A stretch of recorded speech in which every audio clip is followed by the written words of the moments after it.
Okay, shall we start? First of all, thank you. Thank you for being here, Mr. Johan De Meij.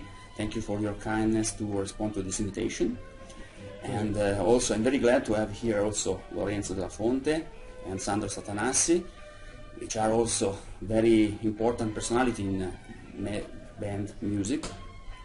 Sandro Satanassi is in charge, is teacher in Conservatorio Giuseppe Verdi in Milan for the class of wind orchestra, composing and instrumentation for wind orchestra. And conducting. And conducting also, yes. Also Lorenzo is the same, okay, is in charge in Conservatorio of Turin.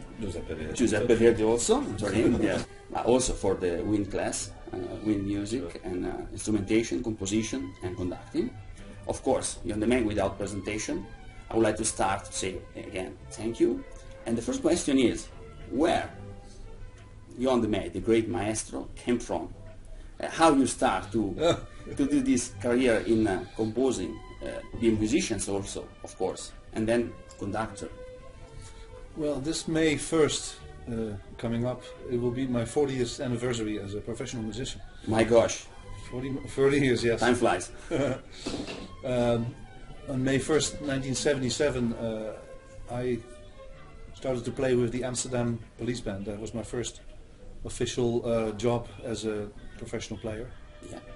And so that's why I start counting. Playing in the Amsterdam Police Band was very important for what I'm doing now. It was like a laboratory where I could try out my new arrangements. As soon as I was hired in the band, I started to make my first arrangements, like Ennio Morricone. Maestro Morricone is still very famous.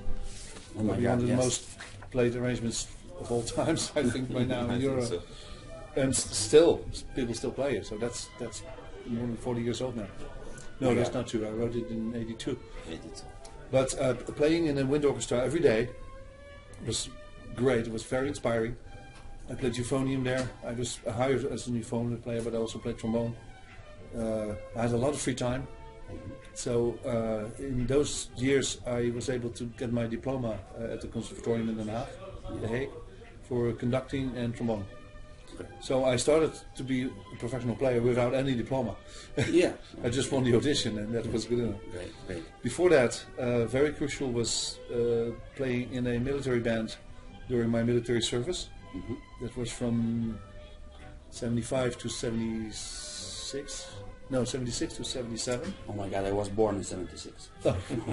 Okay. So I was not planning to be a composer or a professional player. I played for fun. I played, started in a local wind band in my hometown, Voorburg.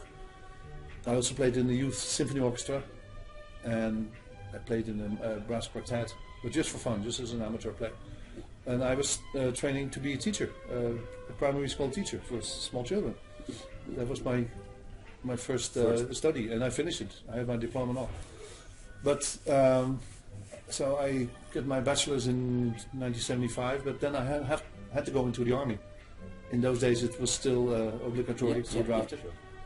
And there came my luck. I did an audition for, I knew there was a cavalry band, a fanfare band. Yeah. It's very small, 36 players, just brass, percussion. And I won the audition for E-flat tuba.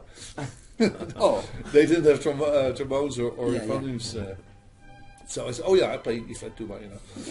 And I learned it in a very young, because I played trumpet. I started on trumpet in that local band. So then I switched to trombone, so I knew the valves, and then I had the mouthpiece. So 1 and 1 is 2 or 3.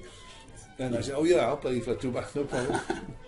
Great. Anything better than going on a tank to Germany. That was my initial plan. Yeah. With the cavalry, you know, it's tanks, it's artillery, and they were all based in Germany. But I could stay in Holland, in Amersfoort, and I spent 16 months there.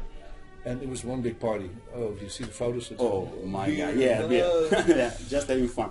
We played 7 days a week, and I played every day. I played E-flat tuba, and then later trombone. I played alto horn, whatever was necessary, because we had a small group, and I became very versatile. And I learned to play different keys.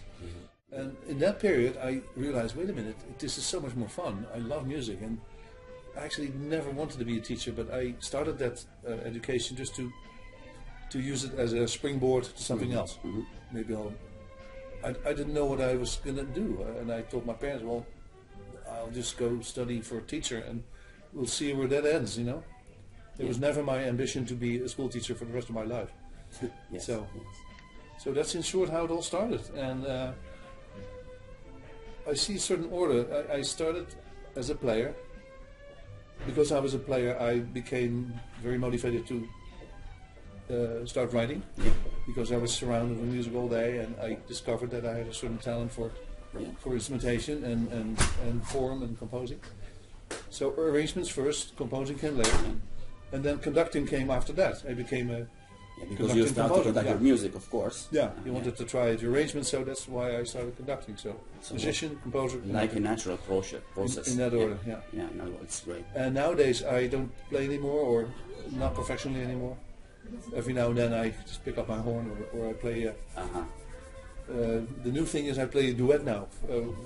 When I have a trombone player or a euphonium player on the program as a soloist, at the end I play the duet from the Pearl Fishers by Bizet. Wow.